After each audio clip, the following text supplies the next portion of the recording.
അതെ അങ്കിളെ, അവന്റെ കാര്യത്തിലൊരു തീരുമാനമായല്ലോ. ഇനി ആരെങ്കിലും ഉണ്ടെങ്കിൽ ഒന്ന് വേഗം പറഞ്ഞു വിടുന്നേ. എനിക്ക് വല്ലാതെ കൈതരിക്കുന്നു. വേറൊന്നും വിചാരിക്കരുതേ, എനിക്ക് സമയമില്ലാത്തതുകൊണ്ടാ.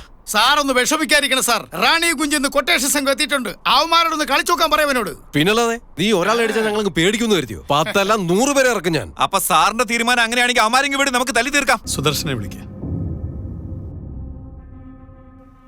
ഹലോ, നിങ്ങളുടെ മകള് ഏതോ ഒരു ടാക്സിക്കാരനോട് കറങ്ങിടക്കാന്ന് ഞാൻ കേട്ടു. അനാവശ്യം പറയരുത്. ഞെട്ടിത്തെറിച്ചിട്ടൊന്നും ഒരു കാര്യമില്ല. എന്ത് ചെയ്യാമെന്ന് ആലോചിക്കുക. എന്റെ പേര് പേപ്പറിലോ ഒന്നും വരാൻ പാടില്ല. ആ ടാക്സി ഡ്രൈവറുടെ കയ്യിൽ നിന്ന് എന്റെ മരുമോളെ രക്ഷപ്പെടുത്തിയേ പറ്റൂ. അങ്ങനെ രക്ഷപ്പെടുത്തിക്കൊണ്ടെന്നാ ഞാൻ കഴിഞ്ഞതെല്ലാം മറന്നേക്കാം. ഇതെന്റെ വാക്കാണ്.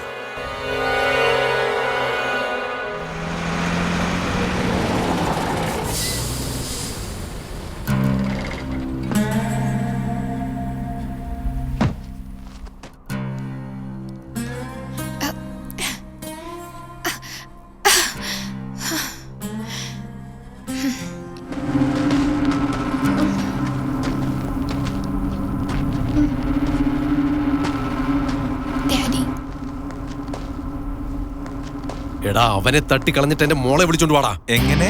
നിന്നെ വെട്ടി എറിഞ്ഞിട്ട് എന്റെ മോളെ വിളിച്ചോണ്ട് വരാൻ. ഇവളെ കൊണ്ടുപോകാൻ എന്നെ വെട്ടുന്ന എന്തിനാ? നിങ്ങളുടെ മോളെ നിങ്ങൾ വന്ന് വിളിച്ചോണ്ട് പോയാ പോരെ? വാലിന് തീ കൊളുത്താതെ ലങ്ക നേപ്പിക്കാൻ പറ്റൂ. വടി കൊടുക്കാതെ അടിമേടിക്കാൻ പറ്റൂ. തീർച്ചയായിട്ടും ഇവിടെ യുദ്ധം നടക്കണം സാർ. ഈ വില്ലന്റെ കൂടെയുള്ളവർ എപ്പോഴും ഊളകളായിരിക്കണമെന്ന് എവിടെയെങ്കിലും എഴുതി വെച്ചിട്ടുണ്ടോ? സാറിന്റെ മോളെ വന്ന് വിളിച്ചോണ്ട് പോകും. അവൻ നമ്മളെ കണ്ട് അയ്യോ, നിങ്ങളെ കാണുമ്പോ പേടിയല്ല, ചിരിയ വരുന്നേ. വേണമെങ്കിൽ മോളെ വന്ന് വിളിച്ചോ.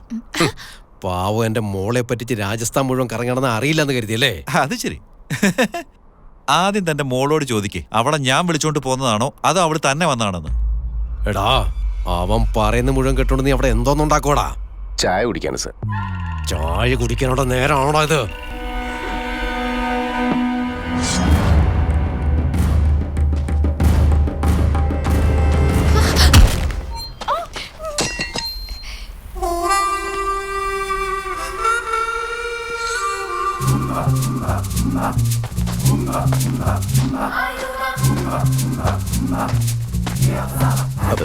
എടാ, എന്താടാ ഒരടിക്കുള്ള ചരക്ക് നിന്റെ കയ്യിലുള്ളോ?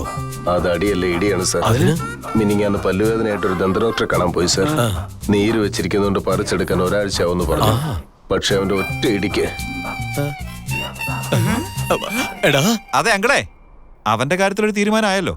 ഇനി ആരെങ്കിലും ഉണ്ടെങ്കിൽ ഒന്ന് വേഗം പറഞ്ഞു വിടുന്നേ. എനിക്ക് വല്ലാതെ കൈതരിക്കുന്നു. വേറൊന്നും വിചാരിക്കരുതേ, എനിക്ക് സമയമില്ലാത്തതുകൊണ്ടാ.